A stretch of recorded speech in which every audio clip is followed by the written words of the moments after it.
Welcome back to the Deep Dig of Sports Pod. I'm your host, Drew, and my other host right over there. What's up? It's D. Today, I know it's the dog days of summer. Sports stories are a little bit light, but I actually feel pretty good. We're going to be talking about the U.S. Open, recapping a little bit of that.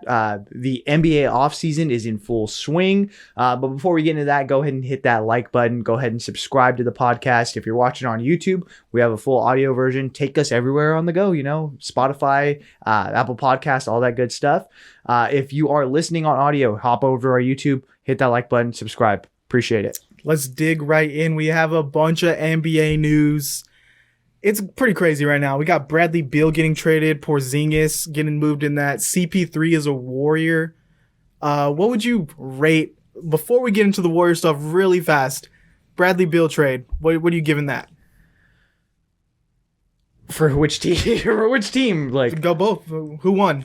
Well, obviously the Suns won because they didn't give anything for Bradley Beal. The only thing is, how are you going to put together a full NBA roster that is actually going to be capable for 82 games a season? So that's my one concern when it comes to the Suns. When it comes to the Wizards, you didn't get anything back. So it's like, okay, well, I understand what they're trying to do. They're trying to bottom out. Hey, let's tear this down to the studs and let's do it. More of like, let's dump Bradley Beal's cap space.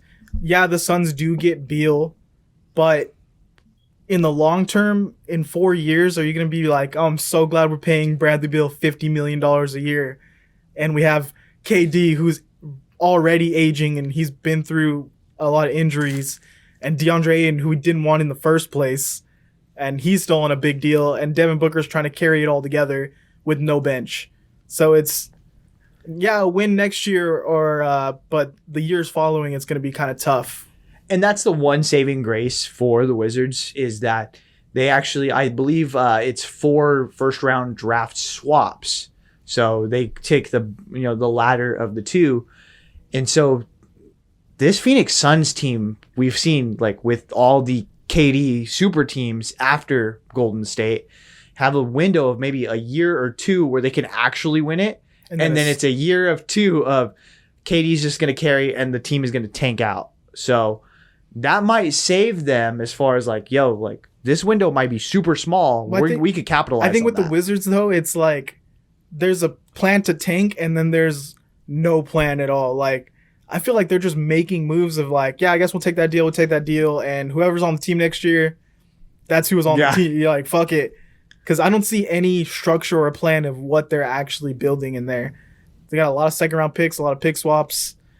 I mean, Jordan Poole. Yeah, they're going to build around Jordan Poole. Let's talk that trade.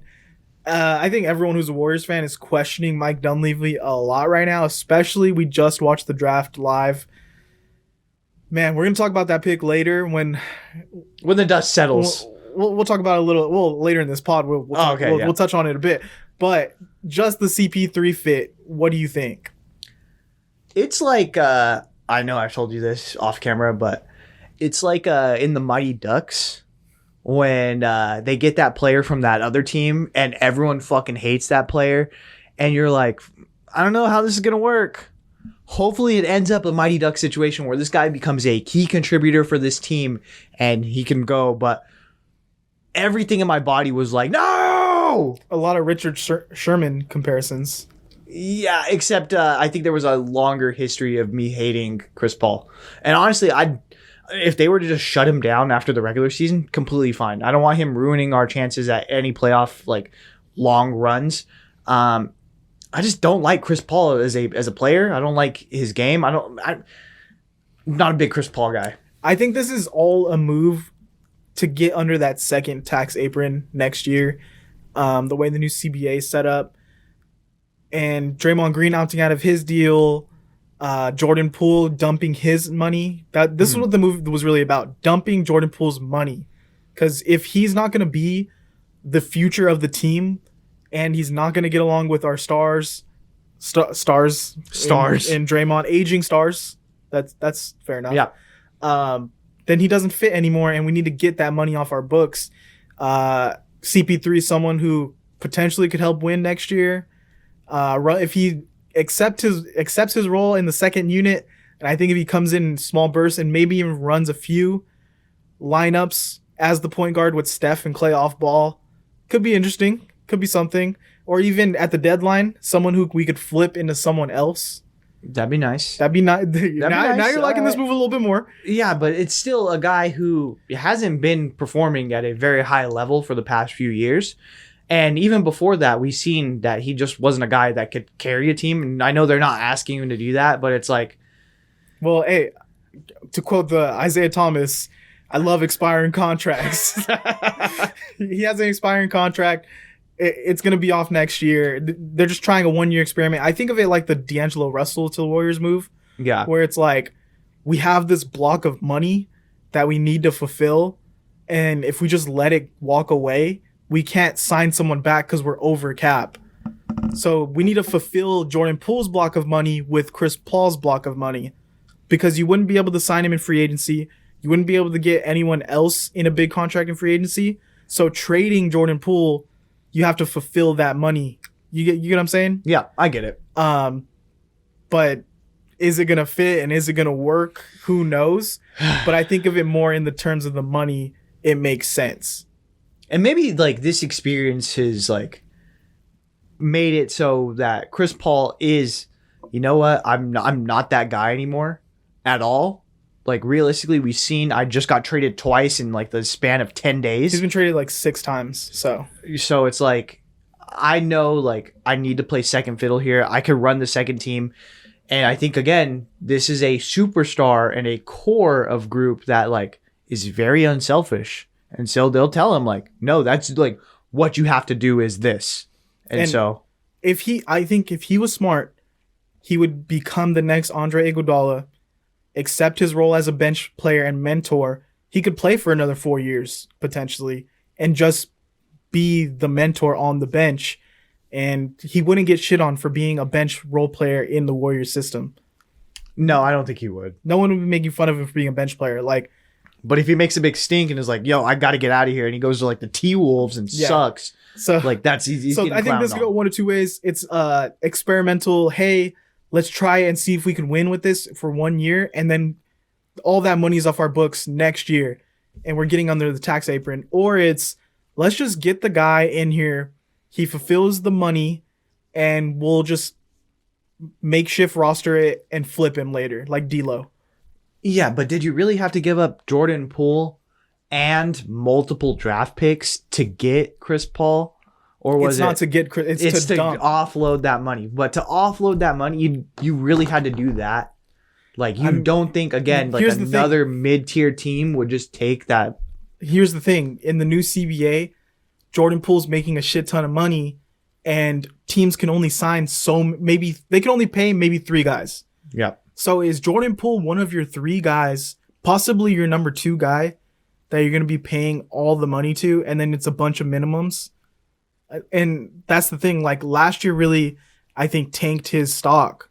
If we did it 2 years ago, I think we could have got a better deal. Like maybe it would have been a discussion like Jaylen Brown, Jordan Poole, like they're both going to get max in their what they qualify. So maybe we flip that. Like something of that nature, or like a DeAndre Ayton.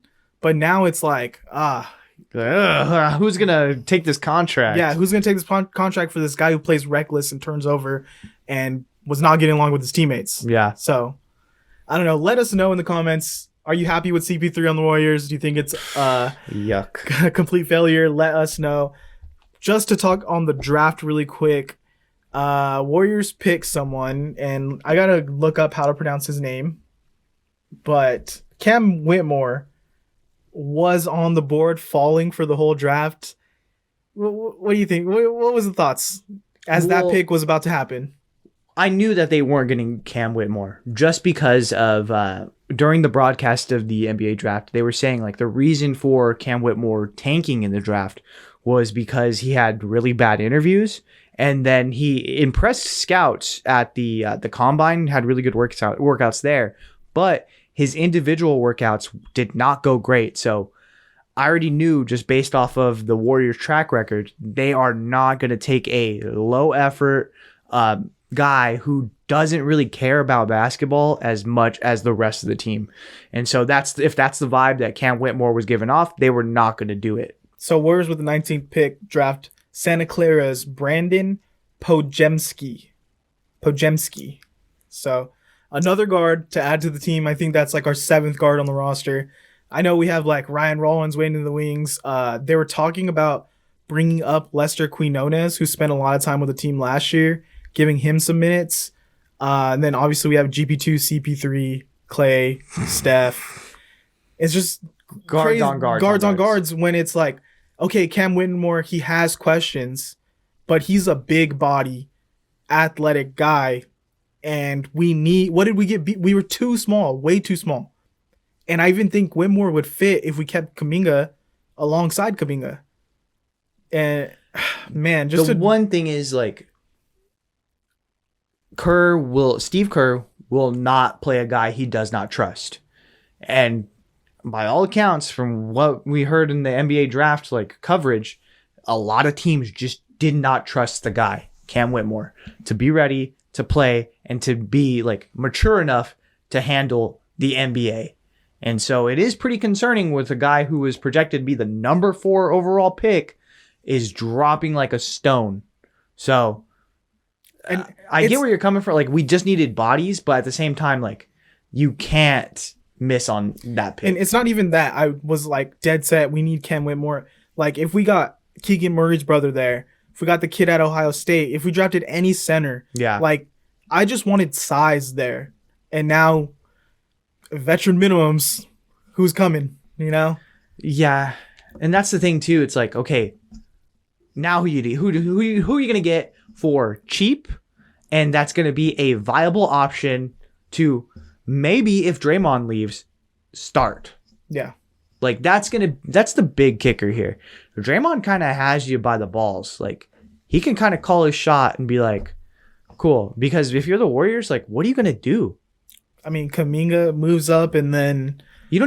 Steve Kerr doesn't even like Kuminga. I know, that's the thing. I wouldn't be... I know everyone's talking about, Kuminga now is going to have a greater role. I think Kuminga's getting moved. I mean, don't quote me on that because we're recording this. We're recording this right after the first round of the NBA draft, and something might happen. Yeah. In the next couple days, but I think he could get moved, Kuminga. I'd be surprised. I think they have to wait it out and see what happens with Draymond, and I think that's going to be a key piece, not just for the Warriors, but for a lot of the NBA, depending on where he goes. I think he's going to stay within the West. I'm thinking Lakers if he does move out of Golden State. Honestly, with this roster construction right now, I wouldn't really care. Like, let's bring in Draymond back. Let's sign a bunch of good veterans, and let's just try to win it next year. Because I'm getting a little frustrated with which guy's going to be the future of the team? Like, well, because you drafted a bunch of you get those questions when you draft all these players, and then you prop them up. Oh, yeah, we drafted Moses Moody. This is awesome. We drafted James Wiseman. Look at what he's going to turn into. Mm-hmm. We drafted Jonathan Kuminga. He's awesome. And they show flashes. But you don't play them. You do not. So, like... Even going back to, like, a Nico Mannion, where I was like, I think this kid has a lot of potential, and he looked good. And then you shelf him. Yeah. And then he went and played in wherever, his country, Spain, Italy. Yeah. And, him and then Jordan Poole, where it's like, man, Jordan Poole could be the future of this team. And then Kuminga could be the future of this team. Wiseman could be. And it's just like, why don't we just focus on the now? We know we're not going to like take away minutes from Steph and Clay and Draymond. So let's bring in Chris Paul to run the second unit. And let's bring in some veterans. Like, why not? We'll just see how it shapes out. I think Chris Paul's going to be unhappy. It's feeling like an awkward roster. It's feeling like that year where Clay was hurt and it was like a bunch of like Willie Cauley-Stein and Eric Pascal and things like that. And it's going to be like last season where we just run out of steam. Well, look at like what Chris Paul does. He's a slow, methodical, I'm going to pick you apart point guard. That's not what the Warriors fucking do. The Warriors want to get up and down the court. They want to create chaos. They want to actually look at Steph. Steph runs around crazy sets. And then immediately, as soon as he gets the ball, he's letting it off. Klay Thompson, as soon as he gets the ball, he's letting it off. Chris Paul just doesn't fit in with that. But we'll see. Again, he leads in he's a very good point guard when it comes to that. He's going to have some of the best shooters around him. Maybe it's going to fit, but who knows? Let us know in the comments. How do you think the Warriors draft went? I mean, I'm not knocking the pick, Brandin. Podziemski. I got to remember the name. Podziemski. I'm not knocking him, but it's just like, man, another guard. Could have used some more size. Any size. But let us know in the comments what you think about Podziemski, what you think about passing on Whitmore. Really quick, let's talk about golf. Yes. Last weekend, how was it? Oh, man. So the U.S. Open happened. Wyndham Clark took first. It was actually a pretty heavily contested down the stretch on Sunday. I actually really enjoyed it. I know a lot of people didn't. We'll dig into that a little bit. But I know you're a little bit more new to golf when we had watched a little bit. I know Rickie Fowler was looking good, right? He was leading Thursday, Friday. He was on Saturday. He was tied for first at the end of it. And then Sunday, he fucking fell apart. Yeah. But I know Rickie Fowler is a guy that a lot of people really like. And honestly, he's come on some rough times. So it was really nice to see him play really well. Another guy who performed really well on that past weekend was Rory McIlroy. And so Rory for the past few months has just been kind of down in the dumps. And then on top of that, you drop the Live merger and it just looked like if you were to guess, like either Rory finishes second or Rory finishes 30, whatever, like I'd pick more 30. And Rory would just bomb in that motherfucker. He was looking good. The one thing with him is he needs to work on his short game. And I know people are talking shit online saying like, oh, he fell apart on Sunday. He didn't. Rickie Fowler did. But Rory, I think even more of his struggles showed on Saturday rather than Sunday, where he just missed putts down the stretch and it just felt like he couldn't do it. But good to see him back, like actually performing well. He got second. And the guy who ended up finishing first, Wyndham Clark, I think it was really impressive. And I know we watched a little bit on Saturday. What were your thoughts on the tournament? How did you like it? I mean, I'm a Cantlay guy.